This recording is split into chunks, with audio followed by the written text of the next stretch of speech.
Hello everyone, welcome to Iqra classes. दोस्तों, आज हम लोग निर्देशांक ज्यामिति का टॉपिक पढ़ेंगे, चतुर्भुजों के प्रकार। तो चतुर्भुजों के प्रकार हम लोग समझ लेते हैं पहले, उसके बाद इससे संबंधित हम लोग क्वेश्चन को भी देखेंगे। तो देखते हैं कि चतुर्भुज कितने प्रकार का होता है। तो पहला जो चतुर्भुज है उससे कहते हैं हम लोग समानांतर चतुर्भुज। तो समानांतर चतुर्भुज किसे कहते हैं कि ऐसा चतुर्भुज जिसके आमने सामने की भुजाएं समानांतर होती है और बराबर भी होती है, उसको समानांतर चतुर्भुज कहते हैं। कौन सा चतुर्भुज होगा उस तरह का चतुर्भुज? तो ये ऐसे होगा, मान लो ये एक ऐसा हम लोग चतुर्भुज खींचे, तो इसमें क्या है, अगर आमने सामने की भुजाएं समानांतर है।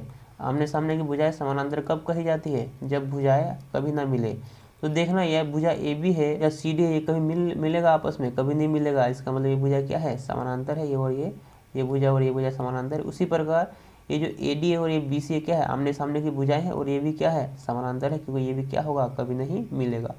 तो आमने सामने की भुजाएं समानांतर हो और समानांतर होने के साथ साथ भुजाएं बराबर भी होती है, तो इसको कहते हैं हम लोग कौन सा चतुर्भुज? समांतर चतुर्भुज। ठीक है। तो हम लोग यहाँ इस नियम से, ये जो हम लोग परिभाषा सीखे, यहाँ से हम लोग क्या कर सकते हैं, आमने सामने की भुजाएं क्या होगा? समानांतर होगा समांतर चतुर्भुज में। तो आमने सामने की भुजाएं मतलब कौन सा? ये भुजा ए बी, इसके सामने क्या होगा? सी डी, और ये क्या होगा? समानांतर। ये समांतर का चिन्ह होता है, तो ए बी समानांतर सी डी होगा।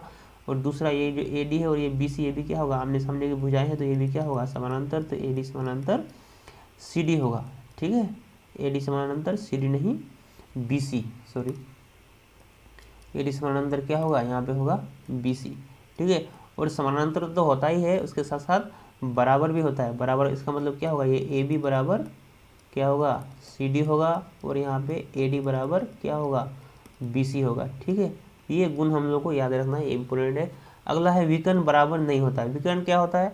विकर्ण होता है जो अगर दो शीर्ष बगल में नहीं है, उनको मिलाओगे तो ये वाला शीर्ष और ये वाला शीर्ष एक दूसरे के बगल में नहीं है, इन दोनों को अगर मिला देंगे तो ये जो रेखा बनेगा इसको क्या कहेंगे? विकर्ण कहेंगे। उसी प्रकार ये जो शीर्ष डी है और ये बी है, ये एक दूसरे के बगल में नहीं है, इन दोनों को मिला देंगे तो क्या बनेगा? ये कहलाएगा विकर्ण। ठीक है। तो ये जो विकर्ण है, विकर्ण बराबर नहीं होता है। तो समानांतर चतुर्भुज में विकर्ण भी क्या नहीं होता है? बराबर नहीं होता। मतलब ये पहला विकर्ण ए सी, दूसरा विकर्ण बी डी। तो ये जो ए सी है और ये वाला बी डी है, ये बराबर क्या होगा? बराबर होगा नहीं, बराबर नहीं होगा। बराबर नहीं होगा तो बराबर देखिए काट देंगे, मतलब बराबर नहीं होगा। तो यहाँ से हम लोग, अगर हम लोग को बिंदु दे करके पूछे कि ये किस प्रकार का चतुर्भुज है, तो हमको क्या करेंगे? हम सारी भुजाओं का मान निकालेंगे। अगर आमने सामने की भुजाएं बराबर हो जाए और विकर्ण बराबर ना हो, तो हम कहेंगे ये कौन सा चतुर्भुज है? तो ये है समानांतर चतुर्भुज। ठीक है। अब अगला चतुर्भुज देखते हैं। अगला है दूसरा नंबर पे आयत। तो आयत तो हम सभी जानते हैं, आयत भी क्या है? आयत भी एक समानांतर चतुर्भुज है, लेकिन इसमें आमने सामने की भुजाएं बराबर होती है और प्रत्येक कोण भी कितना होता है? 90 डिग्री का। तो आयत जो है वो इस तरह का खींचा जाता है जिसमें आमने सामने की भुजाएं क्या हो? बराबर होती है। ठीक है। तो ये जो ए और बी और सी और डी, ये क्या है? ये एक आयत है जिसका प्रत्येक कोण 90 डिग्री और आमने सामने की भुजाएं क्या हो? बराबर हो। तो यहाँ पे वही बात लिखा है, आमने सामने की भुजाएं क्या होती है? बराबर होती है आयत में। तो आमने सामने की भुजाएं बराबर मतलब ए बी बराबर क्या होगा? C D. तो ए बी बराबर होगा सी डी। और दूसरा ए आमने सामने भुजाएं ए डी और बी सी, तो ए डी बराबर क्या होगा? B C. तो ए डी बराबर हो जाएगा बी सी। ठीक है। ये गुण हुआ। दूसरा गुण हुआ विकर्ण बराबर होते हैं। विकर्ण बराबर, विकर्ण मतलब अभी बताए जो शीर्ष एक दूसरे के बगल में नहीं है उसको मिला दो, ये रेखा बनेगा, ये क्या कहलाएगा? विकर्ण कहलाएगा। यहाँ से इन दोनों को मिला दो, ये क्या कहलाएगा? विकर्ण कहलाएगा। तो बोल रहा है कि विकर्ण बराबर होते हैं, है ना। विकर्ण बराबर होते हैं मतलब ये विकर्ण ए सी बराबर क्या होगा? B D. तो ए सी बराबर हम लिख सकते हैं बी डी। यहाँ पे ध्यान देने वाला बात है कि समानांतर चतुर्भुज में विकर्ण बराबर नहीं होता था, लेकिन यहाँ पे क्या होगा? विकर्ण बराबर होगा।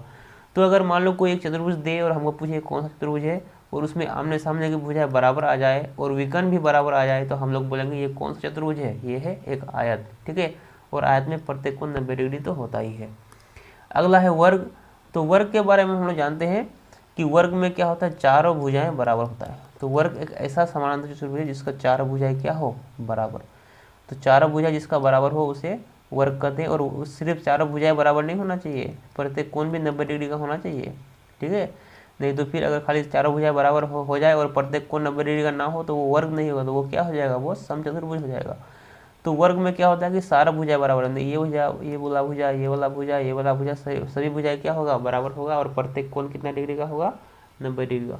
तो सभी भुजा बराबर, इसका मतलब पहला भुजा ए बी, दूसरा भुजा बी सी, तीसरा भुजा सी डी, चौथा भुजा ए डी, सब कुछ क्या बराबर, तो सबको हम लोग बराबर लिख सकते। तो ये गुण हुआ वर्ग का। दूसरा गुण है विकर्ण बराबर, तो इसमें विकर्ण भी क्या होते हैं बराबर। तो हम लोग ऐसे इसको मिलाएंगे तो क्या बनेगा, ये मेरा विकर्ण बनेगा।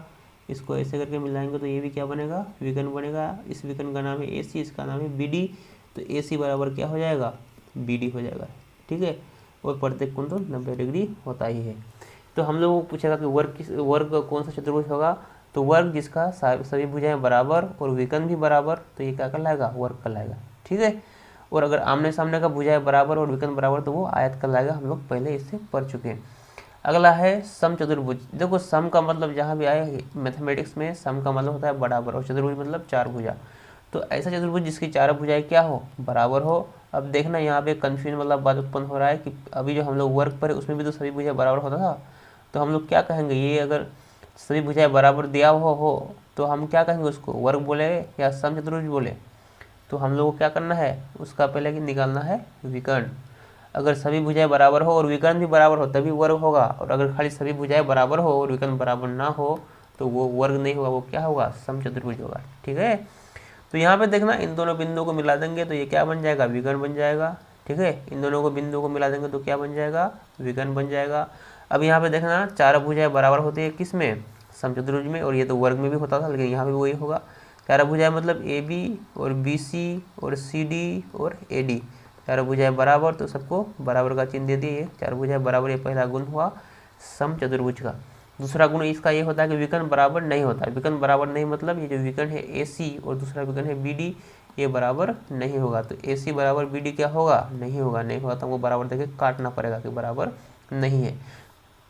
तो यहाँ ध्यान देने वाला बात है कि सम चतुर्भुज में भी चार भुजाएं बराबर होता है और वर्ग में भी चार भुजाएं बराबर होता है, लेकिन दोनों में अंतर क्या है, दोनों में अंतर है विकर्ण का। अगर विकर्ण बराबर हो जाए तब वो वर्ग कहलाएगा, और विकर्ण बराबर ना हो तब वो क्या कहलाएगा, सम चतुर्भुज कहलाएगा। चार भुजाएं बराबर होने से कोई सम चतुर्भुज नहीं बन जाएगा या कोई वर्ग नहीं बन जाएगा। हमको विकर्ण के बारे में देखना है। ठीक है, अगर विकर्ण बराबर हो तभी वो वर्ग बनेगा, और विकर्ण बराबर ना हो तो वो क्या बन जाएगा, सम चतुर्भुज बन जाएगा। ठीक है, उसके बाद देखना, उसके बाद एक नोट है, ये बहुत ही इंपॉर्टेंट पॉइंट है, इसको समझना बहुत जरूरी है तभी क्वेश्चन बनेंगे हम लोगों का। कहता है कि समानांतर चतुर्भुज हो या आयत हो या वर्ग हो या सम चतुर्भुज हो, सभी के विकर्ण एक दूसरे को समधि भाजित करती है। समधि भाजित का मतलब सम मतलब अभी बताया बराबर, द्वि मतलब दो, और भाजित मतलब भागों में। तो यानी चाहे जितना भी हम लोग चार चतुर्भुज पढ़े, चारों में से कोई भी चतुर्भुज हो उसके जो विकर्ण है एक दूसरे को क्या करते हैं, समधि भाजित करते हैं। आइए इस बात का मतलब समझते हैं कि समधि भाजित करते का मतलब क्या हुआ। तो देखना यहाँ पे हम एक समांतर चतुर्भुज खींचे हैं, तो इसका विकर्ण खींचते हैं क्योंकि विकर्ण से ये संबंधित पॉइंट है। तो यहाँ पे विकर्ण खींच दिए, दूसरा विकर्ण ऐसे करके यहाँ पे खींच दिए। ठीक है, ये विकर्ण एक दूसरे को कहाँ काट रहा है, यहाँ पे काट रहा है, इसको बिंदु O मान ले। ठीक है, अब कह रहा है कि विकर्ण जो है एक दूसरे को समधि भाजित करता है।